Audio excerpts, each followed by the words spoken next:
Nagmalampuson ang ipahigayong mall voting simulation sa Cebu City niadtong Sabado, Agosto 19.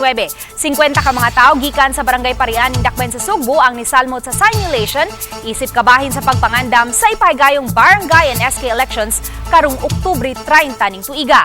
Usang Cebu City sa 5 ka mga lugar diin gipahigayon ang mall voting simulation.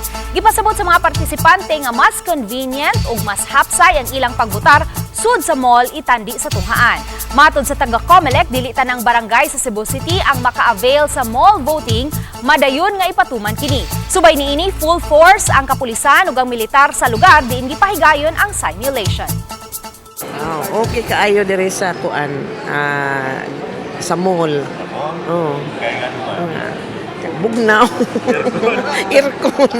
Sana kanang tibuok na lang unta nga tibuok parian na lang unta ang naari na kay 22 raman mi ka 21 raman mi ka presinto, sana gidala na lang dire para kuan kayo. Ini gi-pilot ni karon, and if successful, the COMELEC intends to implement this also on the May 2025 national and local elections.